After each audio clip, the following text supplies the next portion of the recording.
తెలంగాణలో సామెత ఉంది, కొండంత రాగం తీసి గాడిద పాట వాడిండేటోడు వెంకట్. కేసీఆర్ గారు 24% రిజర్వేషన్ ఇస్తే అది చాలదు, కేసీఆరే అన్యాయం చేసిండో అని ఇష్టం వచ్చినట్టు మాట్లాడి 42% ఇస్తామని బీసీలో ఓట్లు కొల్లగొట్టి ఇవాళ రేవంత్ రెడ్డి గారు చేస్తున్న పని ఏంది? నేను సర్పంచ్ ఎలక్షన్లు అని చెప్పి సడన్ గా 6:30కు నోటిఫికేషన్ ఇచ్చింది. అందులో చూస్తే ఇప్పుడే మా గౌరవ శాసనసభ్యులు రాజేశ్వర రెడ్డి గారు, మా ఎమ్మెల్సీ శ్రీనివాస్ రెడ్డి గారు, మాజీ ఎమ్మెల్యే ధర్మారెడ్డి గారు చెప్తున్నారు, కొన్ని మండలాల్లో కనీసం ఒక్క ఊరు కూడా లేదు బీసీలో రిజర్వేషన్లు.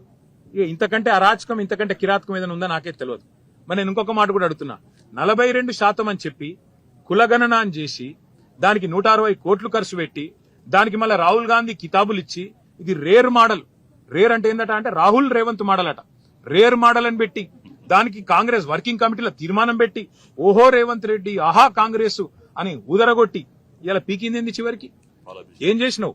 42% రిజర్వేషన్లను నమ్మబలికి బీసీల ఓట్లు కొల్లగొట్టి ఇవాళ 17% పరిమితం చేసినందుకు ముందు రేవంత్ రెడ్డి 2 చెంపలేసుకొని బీసీలను మోసం చేసినందుకు క్షమాపణ చెప్పాలి. సర్పంచ్ ఎన్నికల్లో ఇవాళ ఏ అరాచకం అయితే చేస్తా ఉన్నారో, కొన్ని మండలాల్లోనే బీసీలకు స్థానం లేకుండా, రిజర్వేషన్ లేకుండా చేసి, కొన్ని జిల్లాల్లో కూడా లేకుండా చేసి దుర్మార్గం ఏదైతే ఈ ప్రభుత్వం చేస్తున్నదో దీనికి రాహుల్ గాంధీ క్షమాపణ చెప్పాలి. ఎందుకంటే బీహార్ ఎన్నికల్లో రాహుల్ గాంధీ అబద్దం చెప్పిండు, తెలంగాణలో మేము చేసేసినాం 42% ఇచ్చేసినాం అని బీహార్ ఎన్నికల్లో చెప్తాడు, ఢిల్లీలో చెప్తాడు.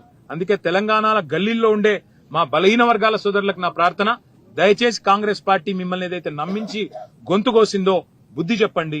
ఇవాళ పార్టీ రహితంగా జరిగే ఎన్నికల్లో సిగ్గులేదు ముఖ్యమంత్రికి, మంత్రులకు. పార్టీ రహితంగా జరిగే ఎన్నికల్లో పార్టీ పరంగా రిజర్వేషన్లు ఇస్తారట. ఆ ఎన్నికల్లో పార్టీ గుర్తే లేకపోయా, అసొంటప్పుడు నువ్వు పార్టీ పరంగా రిజర్వేషన్లు ఆడికెళ్ళిస్తావు అంటే నమ్మితే ఇక ఎన్ని అబద్దాలు చెప్తారంటే వాళ్ళకు నిజంగా వాళ్ళ నోర్లకు మొక్కాలే.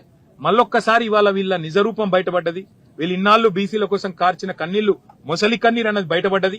కాబట్టి బీసీ సోదరులు, ముఖ్యంగా సోదరీమణులు, మీరే బుద్ధి చెప్పాలా ఈ దుర్మార్గమైన ప్రభుత్వానికి అని చెప్పి మేము విజ్ఞప్తి చేస్తూ, ఈ రకమైన మోసాన్ని ఏదైతే కొనసాగించే ప్రయత్నం ముఖ్యమంత్రి ఆయన మంత్రులు చేస్తా ఉన్నారో దీనికి తప్పకుండా తెలంగాణ తప్పకుండా సందర్భానుసారంగా కసిదీరా, కాళోజీ నారాయణరావు చెప్పినట్టు కసిదీరా కాలం వచ్చినప్పుడు కాటేసి తీరుతుందనే మాట కూడా వారికి విజ్ఞప్తి చేస్తాం.